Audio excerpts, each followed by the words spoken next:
If that wasn't emotionally damaging enough, I found out that people were in the Team 2K TV league trading up draft picks when we didn't agree upon a time. So I'll let you guys talk about that.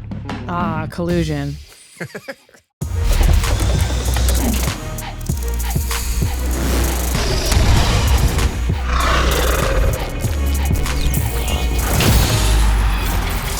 Welcome to a new episode of NBA 2K TV.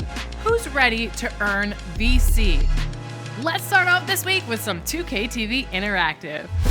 Questions this week are presented by Chips Ahoy. They are celebrating their happiest birthday, so in honor of that, let's take it back and look at some milestones from the NBA. So if we're rewinding 60 years from 2023, that brings us to 1963. Which NBA team won the championship that year? Was it the Hawks, the Lakers, the Celtics, or the Warriors?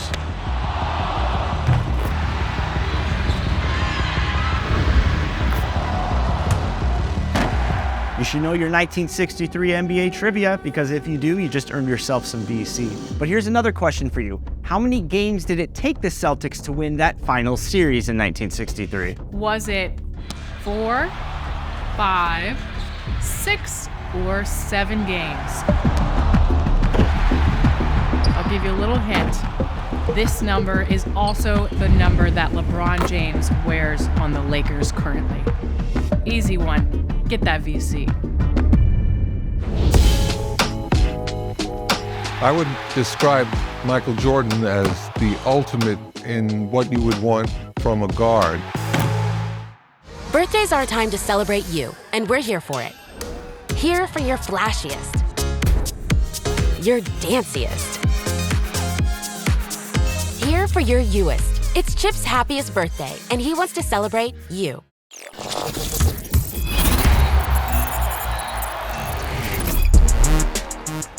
Now it's time for your top plays. Hey everyone, it's Kyle Speller, public address announcer for your Denver Nuggets. We're here to showcase your Mobile One top drives. Let's get cruising.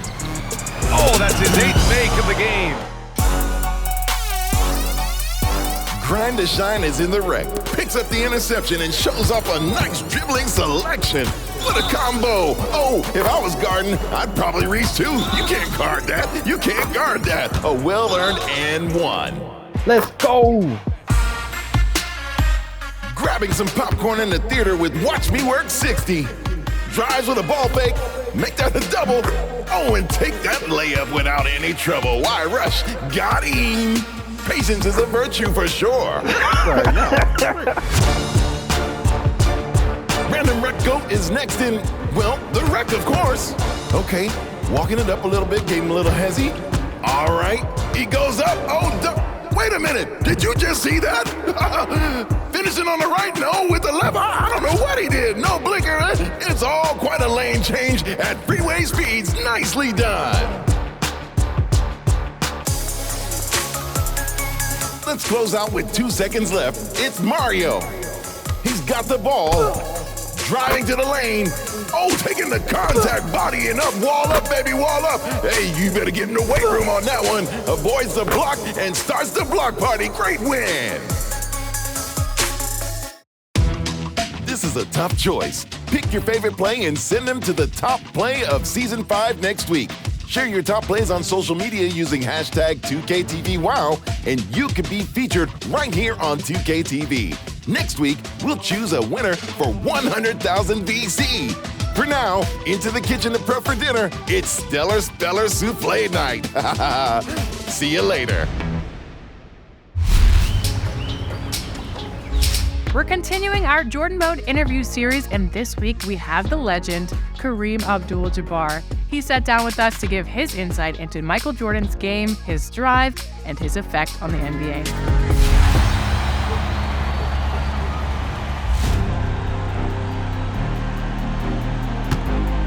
I would describe Michael Jordan as the ultimate in what you would want from a guard. His ability to score and defend were both superlative.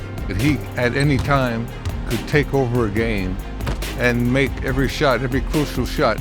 You couldn't guard him. You know, the guards were too small and not as agile.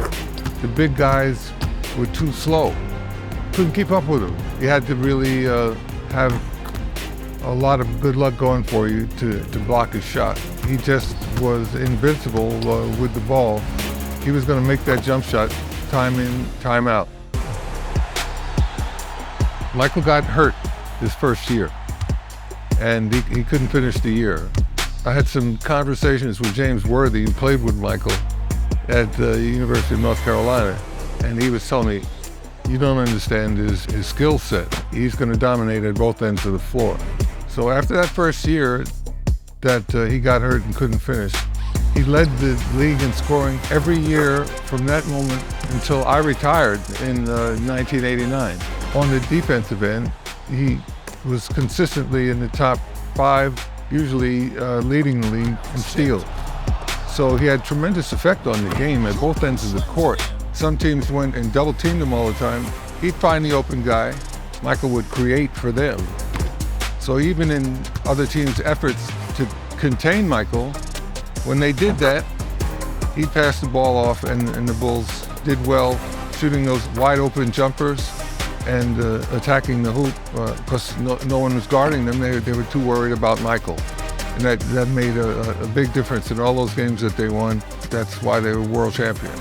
Michael really was the key to all of that. What he created in the game made those moments possible for the rest of the team. I had a very good idea of what his path was going to be because of that.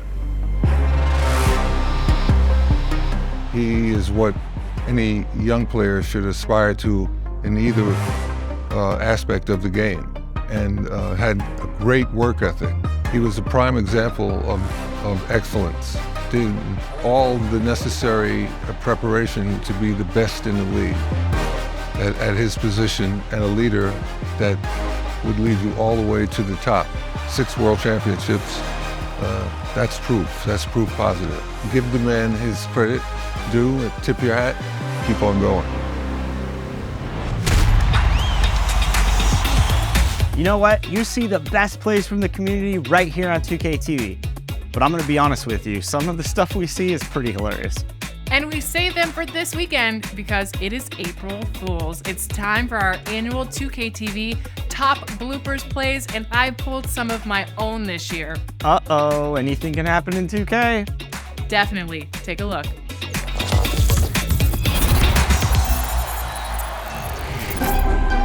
Okay, everyone ready for some hijinks? I am ready. Here we go.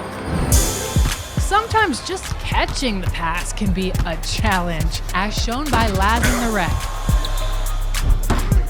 True enough.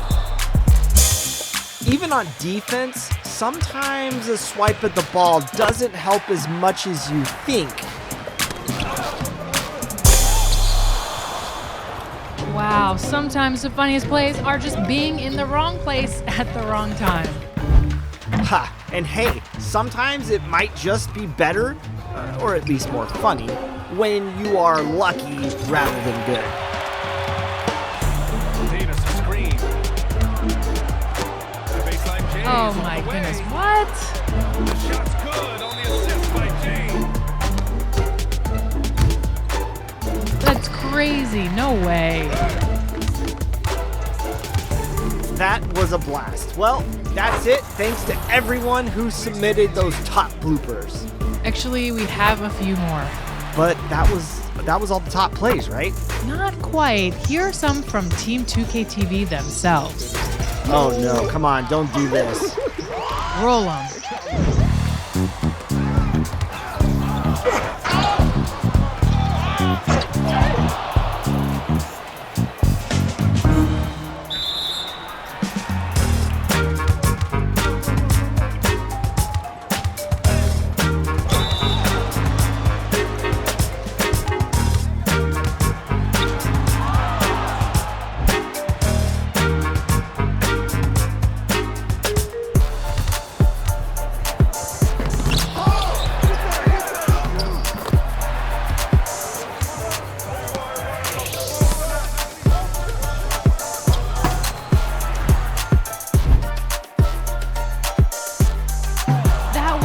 Awesome. Great plays, Team 2K TV. Alexis, we were supposed to delete all those plays, okay? That's enough. Next segment time. Happy April Fool's Day.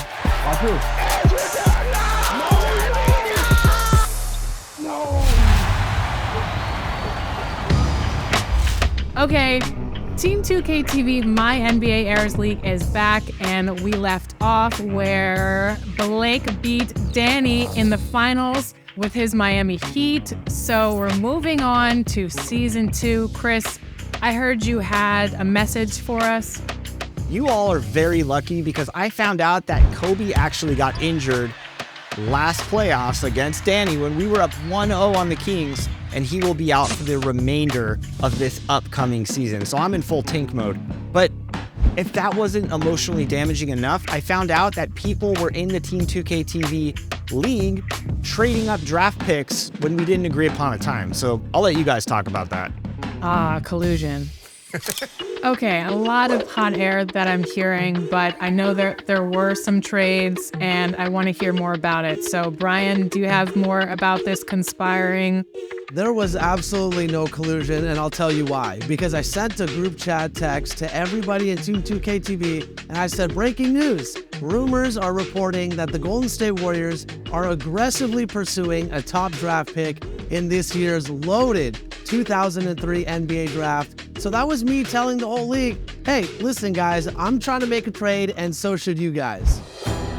And sure enough, I moved up from the 16th draft pick all the way up to number 3. So I sent off Kenyon Martin and 2 first-round picks to the Clippers, swindled them, and I got the 3rd pick. But then later on, I found out that Blake made an even bigger trade. Yeah, well, I came in right on time, not early, as Chris likes to think, but I caught wind that Brian had made a deal. Danny was trying to get number 2 or number 1, and I think I just beat him to the punch. I traded 5 first-round picks and Larry Hughes for that 2nd overall pick, and Nazir Muhammad. But Alexis, I will say the one great thing, the only time in my entire life I have rooted for the Boston Celtics is they had the number 1 pick to draft arguably the greatest player in NBA history, LeBron James. They can't screw this up, right? Oh, they did. Blake, talk about it. Hey, I was ready to go with Wade or Carmelo Anthony, but the Celtics did me a service. They drafted Chris Bosh, and the GOAT fell into my lap. LeBron James gets to Miami way before he needs to make any kind of decision. And with the 3rd pick? Okay, well, since I started this whole trade saga, I really had to nail my 3rd pick here. I had Dwayne Wade and Carmelo Anthony on the board, but since I already have Tracy McGrady at the 2 guard, I wanted somebody in the front court to really help him out, somebody on the wing who could stretch the floor. So I went with none other than Carmelo Anthony to the Golden State Warriors at number 3, and I was super excited about it. Oh, not bad. Not a bad pick. And the 4th pick goes to the runner-up. Yeah, Danny, how'd you get that pick, first of all? Well, all I could think through this whole debacle is punctuality is very important, all right? When you get a heads up and you know there's something going down, get in there early. So I did. The only gripe I had was that I made 12 trades to get the number 4 pick.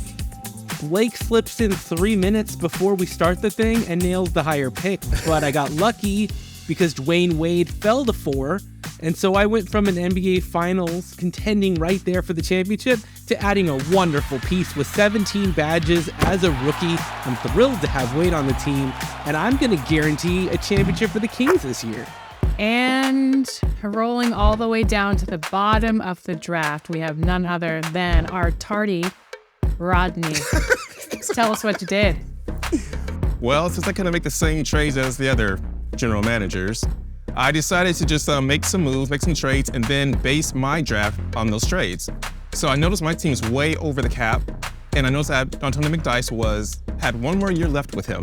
And I was like, I'm not gonna be able to resign this guy, so I decided to move him and bring some more scoring into my team to give KG some help. So I ended up trading Antonio McDyess, Eddie Jones, Avery Johnson, and a 1st-round pick to the Raptors for Allen Houston and Latrell Sprewell. So I thought maybe I could have some more scoring because Blake did eliminate me last season with that tough defense that he had. So with the 21st pick, I drafted David West. So I figured I might have some more depth and more scoring. Nice. So you got David West, and moving even further down the draft, we have our non-conspirator, Chris Manning. Who did you choose? Well, I decided to go with Luke Ridnour to give my backcourt some well-needed handling and a little bit of shooting. I also picked up Barbosa in the second round of the draft. But here's the thing, Kobe's out for this entire season. So we are fully focused on taking L's, and we're going to keep those L's rolling in, baby, because we're coming for that #1 pick naturally, not conspiring against our coworkers, you know what I mean? I don't know what you mean because, Chris, once he found out that Kobe was out for the rest of the season, you stimulated all of the games. Therefore, we couldn't make any trades and boost our roster, so thank you for that. Yeah, it was kind of like how everybody's like, let's get on at 5 o'clock, but then at 4:25, 4 of them were making deals with the rest of the GMs across the league, while some of us had real work to do, so I was a little upset. But it doesn't end with me, because my story is going to be next year. You guys have quite an exciting finish to this season, Danny. Talk about some of the results of this year, too. Well, it looks like Brian and I are setting ourselves up for a run from the Western Conference. The other 4 of us have made the playoffs, and it's going to be real interesting to see. We're going to have to definitely go through each other. Same thing in the East. Blake and Rodney are matching up in the very first round, so these games, when we get into them, are going to be intense. Okay, so in our next update, our team members will play against each other in the playoff battle. But first, here's a chance to earn some VC. Who do you think will win the title in Season 2 of our Team 2K TV MyNBA Eras League?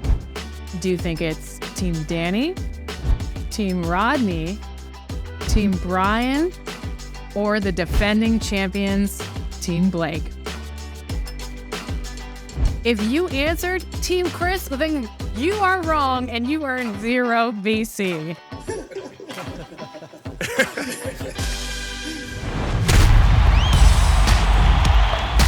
Season 6 is dropping next week, which means we'll be breaking down all the new rewards and content in our next episode. You don't want to miss it. Make sure to check back next Friday at 4 p.m. Pacific for that one. And if you're out leveling up and you want to enjoy some 2K TV, you can pull us up in your in-game phone or at the Got Next spot in the city. Until next time, finish Season 5 strong, everybody.